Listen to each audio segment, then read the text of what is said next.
I watched my wife tell a room full of strangers I was an uneducated warehouse worker holding her back. Her boss laughed. Everyone laughed. Then I stood up and told them the truth. I own the company. I own everything. What I found out next destroyed more than just my marriage. It destroyed my entire family. My name is Ryan Shepard. I'm 45 years old, and I've spent the last 2 decades building something most people only dream about. But that night, standing in the grand ballroom of the Riverside Hotel, watching my wife celebrate her promotion, I realized I'd been living a lie. Adelaide looked stunning in her emerald dress. Our kids weren't there. Asher and Ava, our 16-year-old twins, were at a school event, while Owen and Ellie were with my sister. It's an adult evening, Adelaide had said. No need to bore them with corporate speeches. I'd arrived early, against her wishes. She wanted me to show up at 9, after the important networking. I came at 7 instead, slipping through the service entrance. Call it intuition. Call it the sick feeling I'd been carrying for months. Whatever it was, it saved me from complete blindness. I positioned myself behind a decorative pillar near the bar. Nobody noticed me. Why would they? To everyone at Summit Manufacturing, I was just Adelaide's husband, the warehouse guy who moved boxes and swept floors. They had no idea those warehouses were mine. That Summit Manufacturing itself was mine. Austin Hampton took the stage around 8. 51 years old, silver hair, $1,000 suit. The kind of man who commanded attention without effort. He was my CEO, though he didn't know I was his boss. Ladies and gentlemen, Austin began, his voice smooth. Tonight we celebrate Adelaide Shepard, our new director of operations. Applause filled the room. Adelaide beamed, standing near the stage in a cluster of executives. Adelaide has been with Summit Manufacturing for 7 years, Austin continued.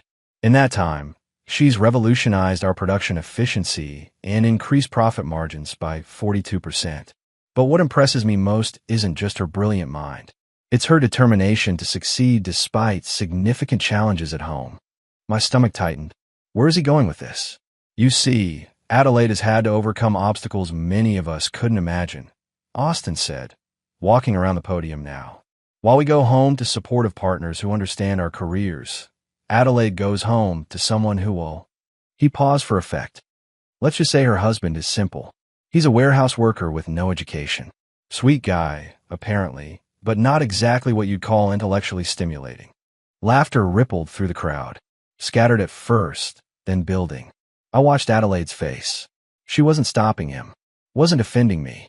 Adelaide succeeded despite her husband being just a warehouse worker with no education, Austin declared. That takes real strength of character. More laughter. Someone near the front actually applauded. Then Adelaide took the microphone. Austin, you're terrible, she said, laughing. But yes, it's true. Ryan means well, but the truth is, he's holding me back. Coming home from days like this and having to explain everything in simple terms because he just doesn't get it. It's exhausting. The room erupted in sympathetic murmurs and nods. They understood. They'd all been there, stuck with someone who didn't measure up. I stepped out from behind the pillar. My footsteps echoed as I crossed the polished floor. People noticed me halfway there. Confused looks. Who is this? Security should really handle crashers better. Adelaide saw me when I was 10 feet away. Her face went white. Austin looked annoyed. I climbed the 3 steps to the stage and took the microphone from Adelaide's frozen hand. Hi, I said, my voice steady. I'm Ryan Shepard, the warehouse worker, the guy with no education who's holding my wife back. The room went silent. You could hear people breathing. That was quite a speech, Austin, I continued. Really moving. But here's what's funny. That company you all work for? Summit Manufacturing, the one that just promoted my wife. I paused, let the moment stretch. I own it. Every warehouse, every factory, every single share. It's mine. Absolute silence. Then Adelaide laughed. A short, sharp sound of panic. Ryan, that's not, you don't dash. Summit Manufacturing is owned by Shepard Industries, I said, founded by my grandfather in 1962. I'm the majority shareholder. Austin here. I gestured to him. He's my employee. You all are. Austin's face had gone from annoyed to gray. Mr. Shepard, I had no idea, dash. Of course you didn't, I said. Because I've spent 20 years pretending to be someone I'm not. Living small so my wife could feel big. And this is how that story ends. I set the microphone down and walked off the stage. The crowd parted like water. Behind me, I heard Adelaide start to cry. Heard Austin stammering apologies. I didn't look back. I just kept walking out of that ballroom, out of that hotel, out of the life I'd been living. The breaking had begun. I didn't go home. Couldn't. The thought of walking into that house, seeing pictures of Adelaide, and me smiling like we were happy, like we were real, it made my stomach turn. Instead, I drove. Just drove north on Highway 87, windows down despite the October chill, letting the cold air clear my head. My phone started ringing around 9:30. Adelaide, of course. Then again, and again. I watched it light up on the passenger seat, her photo flashing, a picture from our vacation in Hawaii 2 years ago, both of us laughing on the beach. Had she been lying even then? How long had I been the joke? Around 10, I pulled into a rest stop, sat there in my truck, hands gripping the steering wheel, staring at nothing. A semi rumbled past, its red taillights disappearing into the darkness. I felt like that truck, just moving forward because stopping meant dealing with what was behind you. My phone rang again. Different number this time. I answered without thinking. Ryan. It was my sister, Claire. What the hell did you just do? You heard already? It's all over social media, Claire said. Someone posted video from the party. You revealing yourself. Adelaide crying, the whole thing. It has 200,000 views already. I closed my eyes. Of course someone had filmed it. Everything gets filmed now. Ryan, are you okay? Claire's voice softened. Where are you? Rest stop. Somewhere north of the city. I don't even know. Come to my place. Dave and I have a guest room ready. You shouldn't be alone right now. I need to think, Claire. Need to figure out what comes next. What comes next is you don't make any decisions while you're this angry, she said firmly. Come here. We'll have coffee. You can sleep. And tomorrow we'll deal with whatever needs dealing with. She was right. She usually was. Claire had always been the practical one, the one who thought 3 steps ahead while I was still processing step 1. Okay, I said finally. I'll be there in 20 minutes. After I hung up, I sat there a few minutes longer. Then I opened my phone and pulled up the video Claire had mentioned. Found it instantly, already trending on Twitter. There I was, walking onto that stage. Adelaide's face going white. My voice, steady and calm, delivering the truth like a hammer. The shocked silence. Austin Hampton looking like he might pass out. Then me walking away while chaos erupted behind me. The comments were brutal. Half the people called Adelaide every name in the book. The other half were calling me a liar, saying it was fake, staged for attention. A few thought I was a hero. Most just wanted more drama. I closed the app, started the truck, pulled back onto the highway toward Claire's house in Ridgefield. My phone buzzed with a text. Adelaide, Ryan, please come home. We need to talk. This is all a misunderstanding. I can explain everything. I stared at that message for a long moment. Misunderstanding. Right. I'd misunderstood the words that came out of her mouth. Misunderstood the laughter, the agreement, the way she'd smiled while her boss called me simple. I typed back. Stay at the house tonight. I'll come by tomorrow when you're at work to get some things. Don't call me again. Send it. Turned off my phone completely. The rest of the drive to Claire's passed in a blur. Trees and darkness, and the occasional headlight coming the other way. Each mile felt like leaving something behind. The life I'd built. The man I pretended to be. The marriage I thought was real. Claire was waiting on her front porch when I pulled up. She hugged me without saying anything. Just held on tight while I stood there trying to remember how to breathe. Come on, she said finally. Dave made his famous chili. You need to eat. I'm not hungry. Tough. You're eating anyway. She pulled me toward the house. And then you're going to tell me everything. From the beginning. No more secrets, Ryan. Not anymore. We walked inside together. Her husband Dave was in the kitchen, stirring something on the stove. He gave me a nod, the kind men give each other when words aren't enough. I sat at their kitchen table, accepted the bowl of chili Claire put in front of me, and started talking. I spent that night at Claire's, lying awake in her guest room, staring at the ceiling. Around 3 in the morning, I finally gave up on sleep and went downstairs. Found Dave already in the kitchen, making coffee. Couldn't sleep either, he asked, pouring me a cup. Too much going through my head. We sat at the kitchen table in comfortable silence. Dave had been my brother-in-law for 12 years. He knew when to talk and when to just be present. You know what the worst part is? I said finally, It's not even the affair. It's that she was ashamed of me. All those years, I thought we had an understanding. I thought she knew who I really was. She didn't know, Dave said quietly. That's what makes it worse. She knew and chose to pretend you were nothing. The sun came up around 6. Claire joined us, already dressed for the day. Okay, she said, setting her laptop on the table. We need to talk strategy. Your story is everywhere, Ryan. Local news picked it up. The business journals are running pieces about Shepherd Industries. Your phone's probably exploding. I left it off all night. Now I turn it on. 73 missed calls. 216 text messages. My email was over 500 unread. Most of these are from Adelaide, Claire said, scrolling through. But there's also reporters, business associates, and... She paused. Your kids. Asher called you 4 times last night. My stomach dropped. The twins. Owen and Ellie. God, I hadn't even thought about how they'd find out. I need to talk to them, I said, reaching for my phone. Wait. Claire grabbed my wrist. What are you going to say? They're going to have questions, Ryan. Hard questions about why you lied to them their whole lives. She was right. My kids thought I worked in a warehouse. Thought we lived modestly because that's all we could afford. They had no idea their father owned a manufacturing empire worth $300 million. I called Asher. He answered on the first ring. Dad, where are you? Mom's freaking out, and there's all this stuff online about you owning Summit Manufacturing. Is it true? It's true, son. All of it. Silence. Then, you've been lying to us? This whole time. Not lying. Just not telling the whole truth. It's complicated, Asher. Can you and Ava meet me somewhere today? I'll explain everything. Mom says you humiliated her. Says you destroyed her career because you were jealous of her success. I felt my jaw tighten. Of course she'd spin it that way. That's not what happened. Meet me for lunch at Morrison's Diner at noon. Just you and Ava. We'll talk, and I'll answer every question you have. Honest answers, I promise. Another pause. Okay, we'll be there.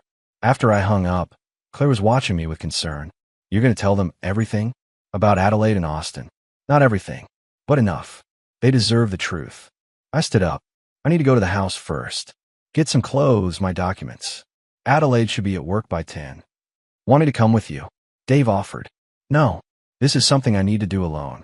I drove back to Westchester around 9. The house looked exactly the same. 2-story colonial, neat lawn, basketball hoop, and a driveway. We lived here for 8 years. Raised our kids here.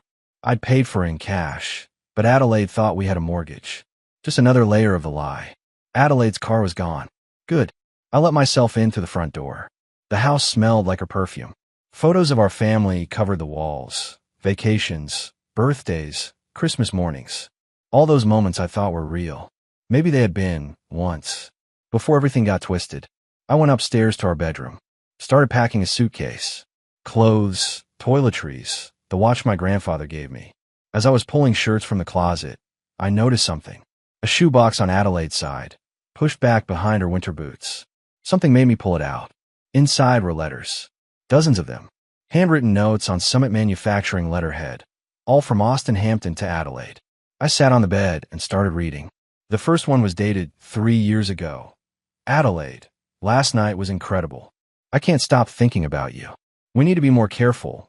But God, I don't want to be... 3 years. They've been doing this for 3 years. My hands started shaking as I read through them. Love notes. Plans to meet at hotels. Austin talking about leaving his wife. Adelaide writing back about how Ryan was clueless and would never find out. The last letter was from 2 weeks ago. Soon, we won't have to hide anymore. Once you're director, we'll have the power to make real changes. Maybe even push Ryan's company in a direction that makes our lives easier. I read that line 3 times. Push my company. They've been planning something. Using Adelaide's position to what? Sabotage me? Manipulate Summit's operations? I took the entire box. Morrison's Diner was a place we'd been coming to for years. Me and the kids, anyway. Adelaide rarely joined us, too busy with work. Now I wondered if she'd actually been busy or just avoiding family time because it reminded her of the husband she was ashamed of. Asher and Ava walked in at noon sharp. 16 years old, both of them tall and serious looking. They got that from Adelaide. The skeptical expressions, though, those were all theirs. Dad, Ava said, sliding into the booth across from me. Her voice was careful, controlled. We need answers. I know, and you'll get them. But first, I want to say I'm sorry. Sorry you found out this way. Sorry I wasn't honest with you from the start. Why weren't you? Asher asked. Why let us think you were just some warehouse guy when you apparently own the whole company? I took a breath. This was the hard part. Because when you kids were born, I wanted you to grow up normal. Not spoiled. Not entitled. I wanted you to understand the value of work, of earning things, of not taking money for granted. My father grew up wealthy, and it made him arrogant. Disconnected from real people. I didn't want that for you. So you lied instead, Ava said flatly. I kept a secret. There's a difference. Is there? She leaned forward. Dad, we're not kids anymore. Asher and I are 16. We could have handled knowing the truth. Instead, we had to find out from social media that our father's some secret millionaire who owns Summit Manufacturing. Do you know how that feels? I can imagine. Can you? Asher's voice rose slightly. Can you imagine your whole life being a lie? Everything you thought you knew about your family turning out to be fake. The waitress came by. We ordered burgers for them, coffee for me. Nobody was really hungry, but it gave us something to do with our hands. It wasn't all fake, I said once she'd left. The important stuff was real. Me loving you kids. Our family time. The values I taught you about hard work and integrity. Those were real. The only thing that was fake was the size of my bank account. And Mom? Ava asked quietly. Was she fake too? There it was. The question I've been dreading. Your mother and I are having problems, I said carefully. Adult problems that have nothing to do with you kids. But those problems are why I finally decided to stop hiding who I am. Everyone's talking about what she said, Asher said. About you holding her back. About you being simple. He said the word like it hurt. Your mother said things she shouldn't have. Things that weren't true. And I reacted by revealing something she didn't want revealed. We both made mistakes. That's not fair. Ava's eyes flashed. She stood up there and let her boss mock you. Let everyone laugh at you. Then agreed with him. That's not a mistake, Dad. That's cruel. Ava dash. No. I'm not going to pretend Mom was just having a bad day, or whatever. I saw the video, Dad. We both did. She wasn't offending you. She was throwing you under the bus to impress her colleagues. Asher nodded. We tried talking to her this morning. Asked her why she said those things. She just kept saying you embarrassed her, that you ruined her career, that you're being vindictive because you're jealous of her success. That's not true, I said firmly. I've never been jealous of your mother's success. I've supported her career for years. But what I won't support is her lying about who I am to make herself look better. The burgers arrived. We ate in silence for a few minutes. Finally, Ava said, So what happens now? Are you and Mom getting divorced? Probably. Yes. Where are you staying? With Aunt Claire for now. But I'm looking for a place. And no matter what happens between your mother and me, you kids will always have both of us. You understand that, right? They both nodded, but I could see the doubt in their eyes. They'd just learned their father had been living a secret life for their entire existence. How could they trust anything I said now? Can I ask you something? Asher said, that letter Austin Hampton sent Mom. The one about pushing your company in a direction that makes their lives easier. What did that mean? I stopped mid-bite. How do you know about that letter? Mom left her laptop open this morning. We saw an email from Austin apologizing for everything getting out of hand. We read some of the old ones too. So they knew. About the affair, about the plans, about all of it. I don't know yet what it means, I admitted. But I'm going to find out. 3 days after the party, I sat in a private investigator's office in downtown Manhattan. Michael Warren spread photos across his desk. Your wife and Austin Hampton have been meeting at the Riverside Inn every Thursday afternoon for the past 3 years, Warren said. Always the same room. Always checked in under fake names. Here's the documentation. I looked at the photos. Adelaide's car in the parking lot. Austin's Mercedes beside it. Timestamps showing they arrived separately but left together. Receipts from the hotel charged to Austin's personal credit card. There's something else, Warren continued. He pulled out another folder. You asked me to look into any unusual financial activity. I found this. He slid a bank statement across the desk. Austin Hampton has been making monthly deposits into an offshore account. $20,000 every month for 2 years. That's embezzlement, I said. That's what I thought. But look at the account holder. He pointed to a name. Adelaide Shepard. My stomach dropped. She's been taking money from my company. Looks that way. Austin's been skimming from Summit's discretionary funds and funneling it to your wife. Nothing huge, small enough to slip past audits if you're not looking carefully. But over 2 years. Warren did quick math. That's close to $500,000. I sat back in my chair. The affair was bad enough. But theft? Corporate fraud? Using her position to steal from me? There's more, Warren said. I found communications between Adelaide and Austin discussing restructuring opportunities at Summit Manufacturing. They were planning something, Mr. Shepard, something that involved pushing out key personnel and installing people loyal to them. They were trying to take over my company, or at least position themselves to benefit from it. Austin as CEO, Adelaide as Director of Operations, with a network of people they placed in strategic positions. Eventually, they could have made decisions that hurt Summit but helped them personally. I thought about Brett Hamilton, Adelaide's younger brother. He worked on the production floor at Summit's main facility. Decent guy, hard worker. Did he know what his sister was planning? I need you to find out if Brett Hamilton was involved, I said. He's Adelaide's brother. Works in our Ohio facility. I'll look into it. Warren closed the folders.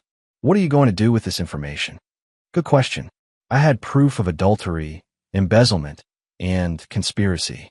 I could destroy Adelaide professionally and legally. Send her to prison, probably. Ruin Austin completely. But our kids would see all of it.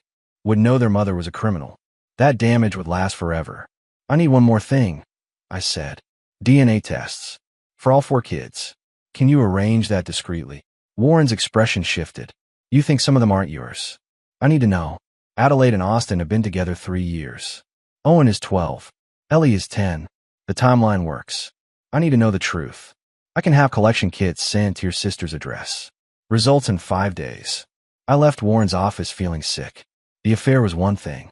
But if Austin was the father of my younger children, if I'd been raising another man's kids while he and Adelaide laughed about it. My phone rang. Claire. Ryan. You need to come to my house. Now. What's wrong? Brett Hamilton is here. He wants to talk to you. Says it's urgent. I drove to Ridgefield in 20 minutes. Brett's truck was in Claire's driveway. He met me at the door, looking like he hadn't slept in days. Ryan, I'm sorry. I'm so sorry. I didn't know what they were planning until it was too late. We sat in Claire's living room. Brett told me everything. Adelaide recruited me 2 years ago, he said. Asked me to report on production issues, employee complaints, anything that could be used to justify restructuring. She said it was to help improve efficiency. I didn't know she and Austin were using that information to identify people to fire and replace with their own people. Did you know about the affair? Brett nodded miserably. I found out about 6 months ago. Saw them together at a restaurant in Cleveland when I was visiting friends. I confronted Adelaide. She told me to keep my mouth shut, or she'd make sure I lost my job. Your own sister threatened you. She's changed, Ryan. The last few years, she became someone I don't recognize. Ambitious, ruthless. Said she was tired of living in your shadow, tired of pretending to be middle class when she deserved better. Did she ever say anything about the kids? About Owen and Ellie? Brett's face went pale. Why are you asking that? Brett, I need to know. Are they mine? He was quiet for a long moment. Then, 3 years ago, Adelaide told me she was pregnant with Ellie. Said there'd been a complication, but everything worked out. I didn't understand what she meant at the time, but after I found out about Austin.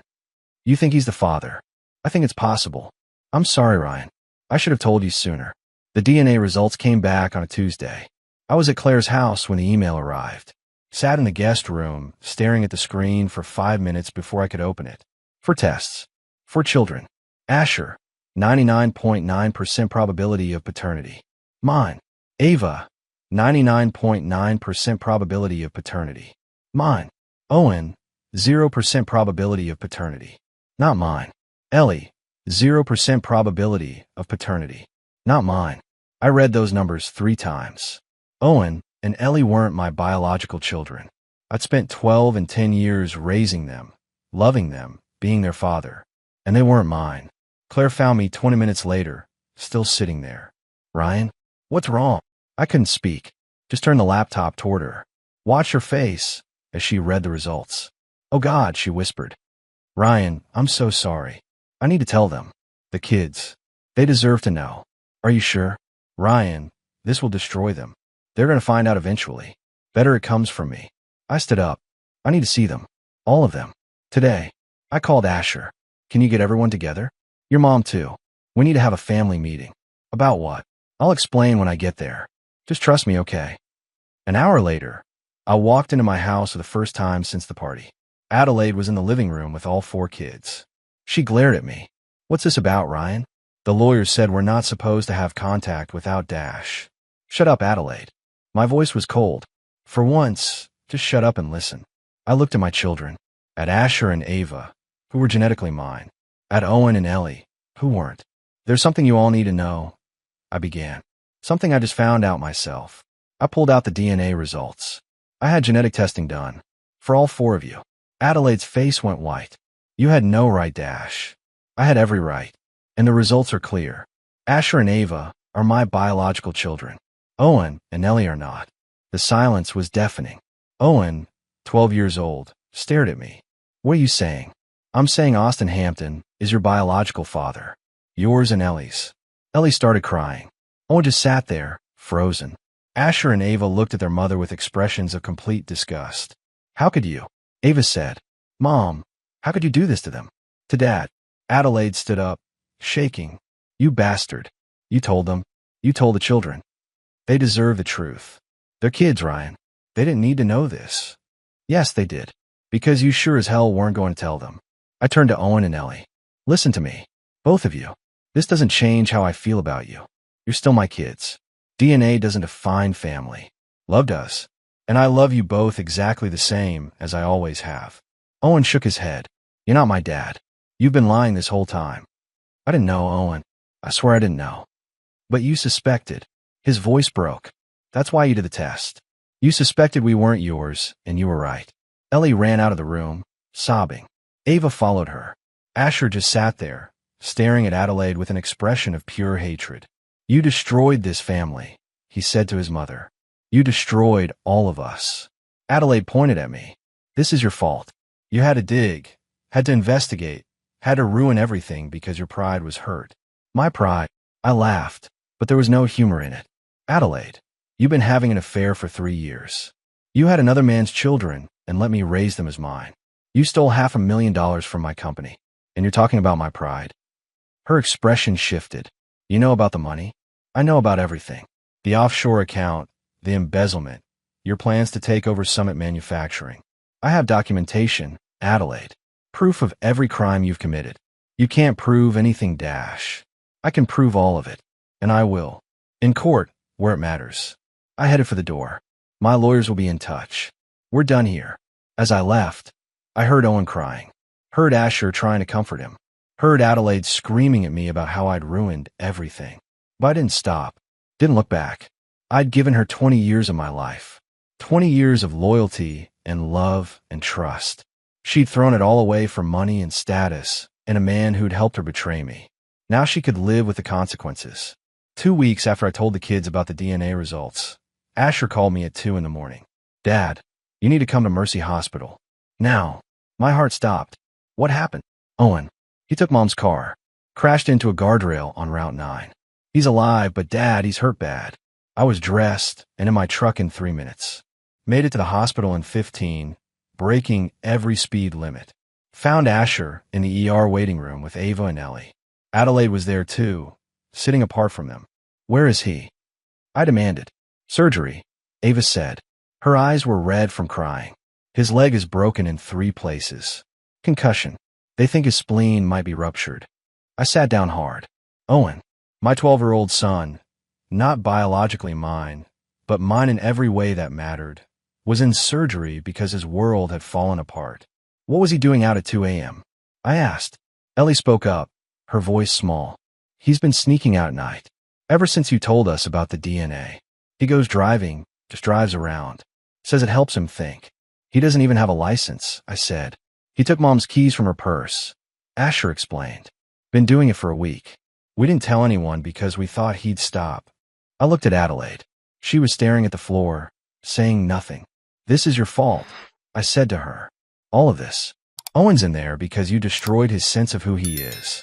Don't you dare, Adelaide hissed. You're the one who told him. You're the one who couldn't leave it alone. He deserved the truth. He deserved a father who protected him, not one who destroyed him with information he wasn't ready for. Ava stood up. Stop it. Both of you.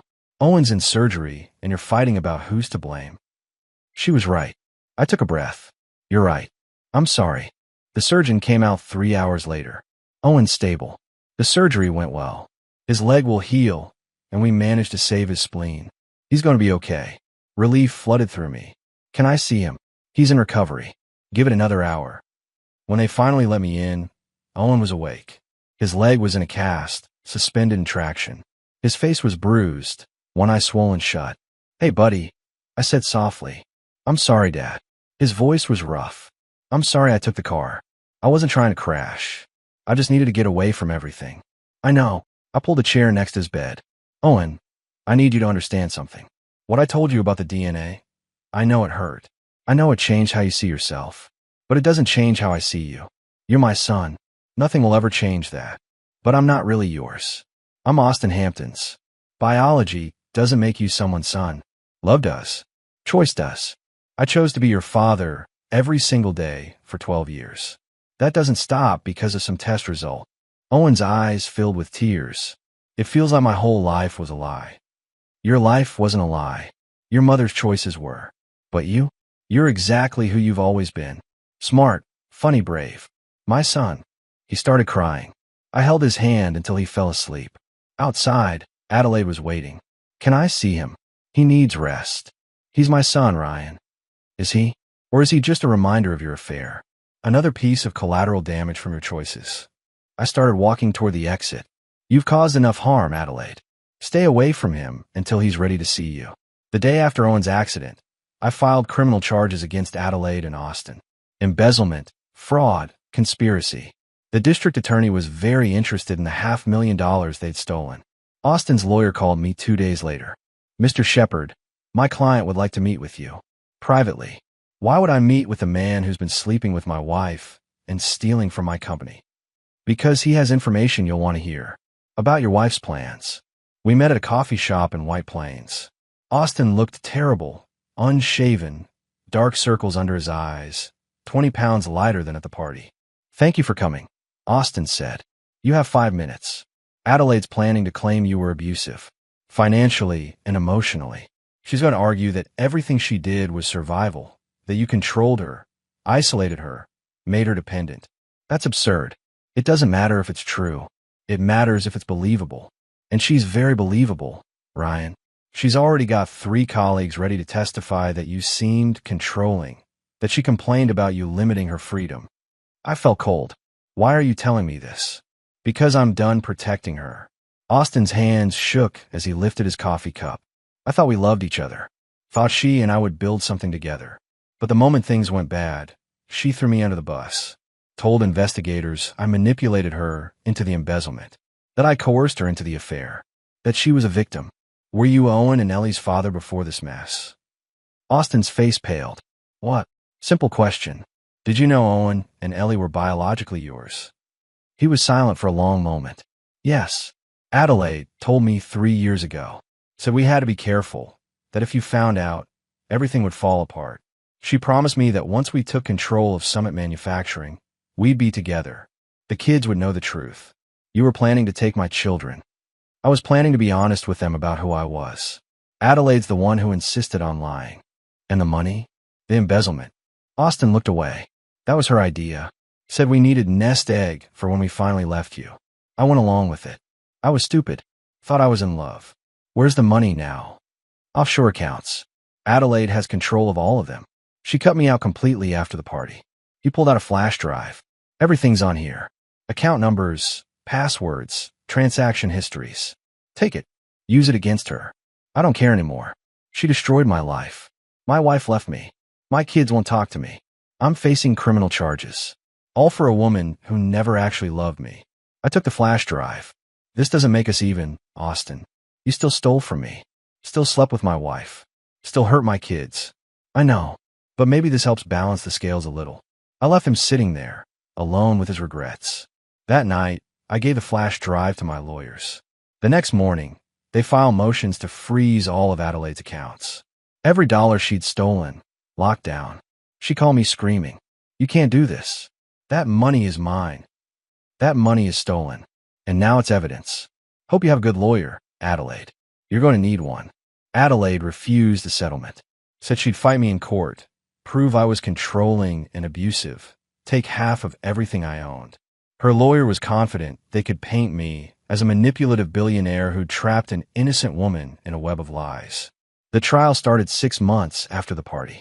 Owen was out of his cast by then, walking with a slight limp the doctors said would fade. He'd asked to testify on my behalf. So had Asher and Ava. Adelaide's lawyer started strong. Called colleagues who said I seemed distant at company events. A therapist who'd seen Adelaide twice and diagnosed her with symptoms of emotional abuse. Even Brett tried to help his sister, saying I'd been controlling about family finances. Then my lawyers went to work. They presented the letters between Adelaide and Austin. 3 years of affair documentation, including detailed discussions about stealing from Summit Manufacturing and eventually pushing me out of my own company. They showed the offshore accounts, the embezzled funds, the systematic fraud. But the moment that changed everything was when they called Owen to the stand. My 12-year-old son, still recovering from the accident, walked to the witness box with his head high. Adelaide's lawyer tried to go easy on him, asked softball questions about family life. Then my lawyer asked, "Owen, did you know Austin Hampton before your mother's promotion party?" "Yes," Owen said clearly. "He came to our house sometimes when Dad was away on business. Mom said he was a colleague, but I saw them kissing in the kitchen once. I was 10. The courtroom went silent. "Did you tell anyone?" my lawyer asked. I told Mom I saw. She said it was a mistake, that it didn't mean anything, that I should never tell Dad because it would hurt him. She said if I told, it would destroy our family. How did that make you feel?" Owen's voice faltered, like I was responsible for keeping the family together. Like if I said anything, it would be my fault if everything fell apart. I carried that secret for 2 years, until Dad found out anyway. Adelaide was crying at the defense table, but the jury wasn't looking at her with sympathy. They were looking at her with disgust. The verdict came back 3 days later. Adelaide was found guilty of embezzlement and fraud, sentenced to 4 years in prison, suspended to 2 with good behavior, and full restitution. Austin got 3 years. The divorce settlement gave me primary custody of all 4 kids. Adelaide got supervised visitation and had to repay the stolen money with interest. She kept her retirement account and her car. I kept everything else. As we left the courthouse, reporters swarmed us. I didn't answer questions, just put my arm around Owen and walked to the car. "Dad," Owen said once we were inside, "are you okay?" "I'm okay, buddy. You did great up there." I told the truth. "That's what you taught me to do. I'm proud of you." So proud. Asher drove us home. He'd gotten his license 2 months earlier. Ava and Ellie were waiting at Claire's house with pizza and a cake that said, "It's over," in bright blue frosting. Aunt Claire helped us make it. Ellie explained. She was doing better now, seeing a therapist twice a week, slowly understanding that none of this was her fault. We ate dinner as a family, laughed about nothing important, didn't talk about the trial or Adelaide or what came next, just enjoyed being together. Later, after the kids went to bed, Claire found me on the back porch. "You did it," she said. "You protected them, told the truth, survived, barely, but you did. And now you get to rebuild. Live honestly. Be yourself without hiding." She was right. For the first time in 20 years, I could just be Ryan Shepherd. No secrets, no lies, just me. 14 months after the party, I stood in the new Summit Manufacturing headquarters in Cleveland. Modern building, state-of-the-art facilities, room to expand. I'd moved the main operations from New York, wanted a fresh start. Brett Hamilton was there, now a production supervisor. After the trial, he'd come to me, apologized for his role in Adelaide's schemes, asked for a chance to prove himself. I'd given him that chance. He'd earned his promotion through hard work and integrity. The new assembly line's running at 98% efficiency, Brett said, showing me the numbers. "Best we've ever done. Good work. Your sister taught you some things, even if they weren't all honest." Brett smiled sadly. "Adelaide's getting out next month. Early release for good behavior." She asked if the kids would visit her. What did they say? Asher and Ava said maybe someday. Owen and Ellie said no. Not yet. I wasn't surprised. Owen had been clear about his feelings. He knew Adelaide was his biological mother, but he'd chosen me as his father. The DNA didn't matter to him anymore.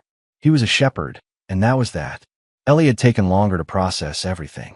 She'd asked me once if Austin Hampton ever wanted to meet her. I told her the truth. He'd written letters from prison, asking about her and Owen, wanting to establish some kind of relationship. She'd said no. She had a father. She didn't need another one. My phone buzzed. A text from Asher. Dad, Ava got her college acceptance letter. Cornell. She's freaking out. I smiled. Ava wanted to study engineering, follow in her grandfather's footsteps. Asher was looking at business schools, talking about maybe working at Summit someday. Owen was doing well in 8th grade, talking about trying out for baseball. Ellie had joined the school choir and discovered she could sing.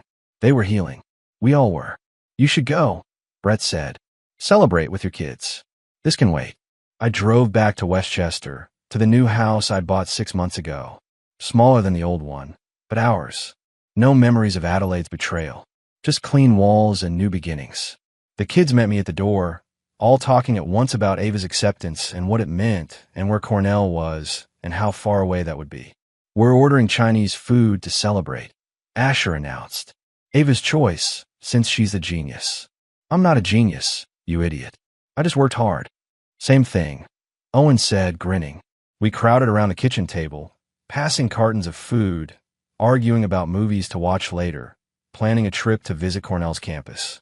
Normal family chaos. The kind I'd dreamed about during the trial, during the dark months when everything was falling apart. After dinner, Ava found me in my study. Dad, can I ask you something? Always. Do you regret it? Everything that happened. Telling the truth at the party. I thought about that. Thought about the pain, the publicity, the trial. Thought about Owen's accident, the kids learning about the DNA, the months of therapy and tears and difficult conversations. No, I said finally. I don't regret it. Because it led to this. To us being honest with each other. To you kids knowing who I really am and choosing to love me anyway. To building something real instead of living a lie. Good, Ava said. Because I'm proud of you, Dad. For being brave enough to tell the truth, even when it was hard. That night, after everyone went to bed, I sat in the study looking at photos. My kids growing up. My grandfather at Summit's original factory. My sister Claire at her wedding. Pictures of a life fully lived. Mistakes and all. My phone buzzed one last time. A message from an unknown number. Ryan, this is Maria from the literacy program at Bradford Community Center. We heard you moved to Cleveland. We'd love to have you volunteer here. Teaching adults to read. Helping immigrants with citizenship tests. Same work you used to do in New York. Interested? I smiled and typed back. Very interested. When can I start? Because that work, helping people, making a difference, using my resources for good, that was who I really was. Not the billionaire. Not the wronged husband. Just Ryan Shepherd. A man who believed everyone deserved dignity and a chance to succeed. The secrets were gone. The lies were over. And for the first time in 20 years, I could finally be myself.